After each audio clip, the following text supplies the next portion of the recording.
சுறா கைடு 11ஆம் வகுப்பு பொதுத் தேர்வுக்கான புதிய பதிப்பு தற்போது பரபரப்பான விற்பனையில். மாணவர்கள் பொதுத் தேர்வில் அதிக மதிப்பெண் பெற உடனே வாங்குங்கள் சுறா கைடு. பழைய குற்றாலம் அருவியில் ஏற்பட்ட திடீர் வெள்ளப்பெருக்கால் அலறி அடித்து ஓடிய மக்கள். அருவிக்கு செல்ல பயன்படுத்தப்படும் படிக்கட்டுகள் வழியே வெள்ள நீர் பாய்ந்து ஓடியது. பழைய குற்றாலம் அருவியில் குளித்தபோது வெள்ளத்தில் சிக்கி மாயமான 17 வயது சிறுவன் உயிரிழப்பு. பல மணி நேரமாக தேடப்பட்டு வந்த சிறுவனை சடலமாக மீட்ட மீட்புக் குழுவினர். பழைய குற்றாலத்தில் பிற்பகலில் திடீர் என ஏற்பட்ட வெள்ளப்பெருக்கு. குடும்பத்தினரோடு நீராடிய போது 17 வயது சிறுவனை அடித்துச் சென்ற வெள்ளத்தின் காட்சி. மே 18, 19, 20 ஆகிய தேதிகளில் நீலகிரி மாவட்ட சுற்றுலா தலங்களுக்கு வர வேண்டாம் என நீலகிரி மாவட்ட ஆட்சியர் வேண்டுகோள். மிக கனமழை எச்சரிக்கை விடுக்கப்பட்டுள்ளதால் வருகையை தவிர்க்க வலியுறுத்தல். 18th, 19th and 20 ஒரு ஆரஞ்சு அலர்ட் நீலகிரி மாவட்டத்தில் விடுக்கப்பட்டுள்ளதால் நீலகிரி மாவட்டத்துக்கு வரும் சுற்றுலா பயணிகள் தயவுசெய்து பாதுகாப்பாக வாங்க. Maximum have all the protections what ever you should have. அதை எடுத்துட்டு தான் நீங்கள் நீலகிரி மாவட்டத்துக்கு வரணும்.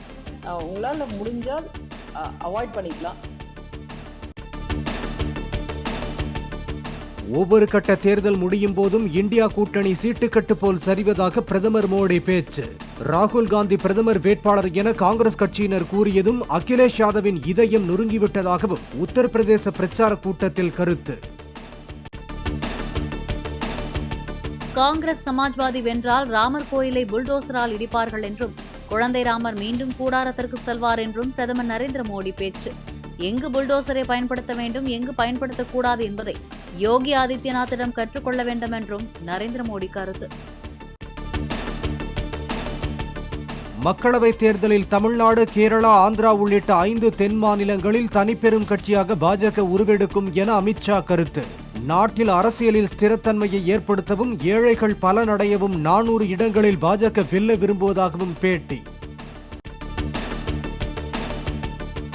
காங்கிரஸ் கட்சி ஆட்சிக்கு வந்தால் ஏழை குடும்பங்களுக்கு மாதம் 10 கிலோ இலவச ரேஷன் பொருட்கள் வழங்கப்படும் என ராகுல் காந்தி அறிவிப்பு.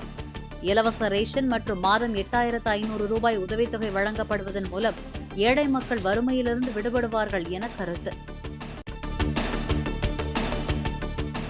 பீகார், மகாராஷ்டிரா, உத்தரப்பிரதேசம் உள்ளிட்ட 8 மாநிலங்களில் 49 மக்களவை தொகுதிகளில் நாளை மாலையுடன் 5வது கட்ட பிரச்சாரம் ஓய்வு. மக்களவை தேர்தலுடன் ஒடிஷா சட்டசபைக்கு 2ஆம் கட்டமாக 35 தொகுதிகளுக்கும் மே 20ஆம் தேதி வாக்குப்பதிவு. தமிழ்நாட்டில் வரும் டிசம்பரில் உள்ளாட்சி அமைப்புகளுக்கு தேர்தல் நடத்த மாநில தேர்தல் ஆணையம் திட்டமிட்டுள்ளதாக தகவல். அடுத்த மாதம் சட்டசபை கூட்டத்தொடரின் போது தேர்தல் தொடர்பான மசோதா கொண்டுவரப்பட வாய்ப்பு. மதுபான கொள்கை முறைகேடு வழக்கில் டெல்லி முதலமைச்சர் அரவிந்த் கெஜ்ரிவால் மற்றும் ஆம் ஆத்மி கட்சிக்கு எதிராக குற்றப்பத்திரிகை தாக்கல். டெல்லி சிறப்பு நீதிமன்றத்தில் அமலாக்கத்துறை தாக்கல் செய்த கூடுதல் குற்றப்பத்திரிகையில் பெயர் சேர்ப்பு. தென்காசி, தேனி, திண்டுக்கல் ஆகிய மாவட்டங்களில் நாளை ஓரிரு இடங்களில் மிக கனமழை பெய்யக்கூடும். சென்னை வானிலை ஆய்வு மையம் அறிக்கை. கன்னியாகுமரி, திருநெல்வேலி, தூத்துக்குடி, விருதுநகர் உள்ளிட்ட 13 மாவட்டங்களில் நாளை ஓரிரு இடங்களில் கனமழை பெய்ய வாய்ப்பு. வானிலை ஆய்வு மையம் அறிவிப்பு. வீட்டு பயன்பாட்டிற்கான மின் இணைப்புகளுக்கு தற்போது வழங்கப்பட்டு வரும் 100 யூனிட் இலவச மின்சாரம் நிறுத்தப்பட மாட்டாது. பொது பயன்பாட்டுக்கான மின் இணைப்புகளை உரிய மின் கட்டண வீத மாற்றத்திற்கு உட்படுத்தப்படும் பணிகள் மட்டுமே மேற்கொள்ளப்படுவதாக தமிழ்நாடு மின்சார வாரியம் விளக்கம். வாட்ஸ்அப் செயலி மூலம் மின் கட்டணம் செலுத்தும் வசதியை அறிமுகம் செய்ய தமிழ்நாடு மின்சார வாரியம் முடிவு. முதற்கட்டமாக 500 யூனிட்டுகளுக்கு மேல் மின் நுகர்வு கொண்டவர்கள் வாட்ஸ்அப் மூலம் கட்டணம் செலுத்த அனுமதிக்கப்படும் என தகவல். சென்னை அண்ணா அறிவாலயத்தில் கட்சியின் முக்கிய நிர்வாகிகளுடன் முதலமைச்சர் மு.க. ஸ்டாலின் ஆலோசனை. ஜூன் 3ஆம் தேதி முன்னாள் முதலமைச்சர் கருணாநிதியின் பிறந்தநாள் விழாவை கொண்டாடுவது உள்ளிட்டவை குறித்து ஆலோசிக்கப்பட்டதாக தகவல்.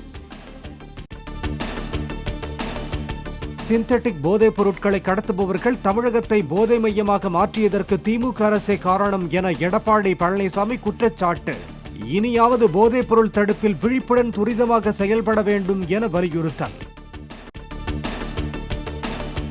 பால் விலை, மின்சார கட்டணத்தை உயர்த்திவிட்டு கட்டணமில்லா பேருந்து போன்ற திட்டங்களால் மக்களின் பணம் சேமிக்கப்படுவதாக கூறுவது தவறு. இலவசங்களை அறிவித்துவிட்டு அத்தியாவசிய பொருட்களின் விலையை உயர்த்தியது வலது பாக்கெட்டில் உள்ள பணத்தை இடது பாக்கெட்டில் வைப்பது போல் உள்ளதாக அண்ணாமலை விமர்சனம். உத்தரப்பிரதேசத்தின் ரேபரேலி தொகுதியில் ராகுல் காந்தியை ஆதரித்து சோனியா காந்தி பிரச்சாரம். நடப்பு மக்களவைத் தேர்தலில் முதன்முறையாக சோனியா காந்தி நேரடி பரப்புரை. सेवा करने का अवसर दिया। ये मेरे जीवन की सबसे बड़ी पूंजी है। रायबरेली मेरा परिवार है, वैसे अमेठी भी।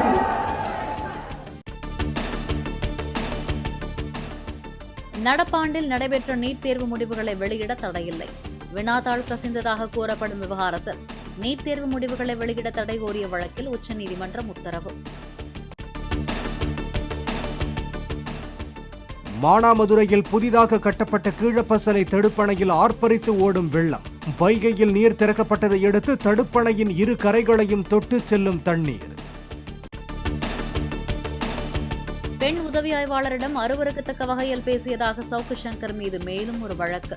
பாதுகாப்பு பணிக்கு சென்ற திருவெரும்பூர் மகளிர் காவல் நிலைய பெண் உதவி ஆய்வாளர் ஜோதிலட்சுமி அளித்த புகாரில் திருச்சி கண்டோன்மெண்ட் போலீஸ் நடவடிக்கை.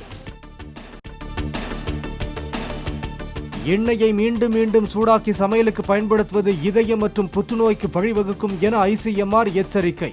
மீண்டும் பயன்படுத்தப்படும் எண்ணெயில் உருவாகும் நச்சு கலவைகளால் உடல்நல பிரச்சனை ஏற்படக்கூடும் என விளக்கம். வேலூர் அருகே அங்கன்வாடி மையத்தில் மது அருந்தி கும்மாளமிட்டு ரீல்ஸ் எடுத்ததாக திமுக பிரமுகரின் மகன் மீது குற்றச்சாட்டு. தனது மகன் சினிமாவில் நடித்து வருவதாகவும் அதற்காக எடுக்கப்பட்ட வீடியோ என்று தந்தை வினோத விளக்கம். $100 பில்லியன் மேல் சொத்து மதிப்பு கொண்ட உலக பெரும் பணக்காரர்கள் பட்டியலில் 2 இந்தியர்களுக்கு இடம். $109 பில்லியன் முகேஷ் அம்பானி 12வது இடத்திலும், $100 பில்லியன் கௌதம் அதானி 14வது இடத்திலும் உள்ளனர். சுரா கைடு 11ஆம் வகுப்பு பொதுத் தேர்வுக்கான புதிய பதிப்பு தற்போது பரபரப்பான விற்பனையில். மாணவர்கள் பொதுத் தேர்வில் அதிக மதிப்பெண் பெற உடனே வாங்குங்கள் சுரா கைடு.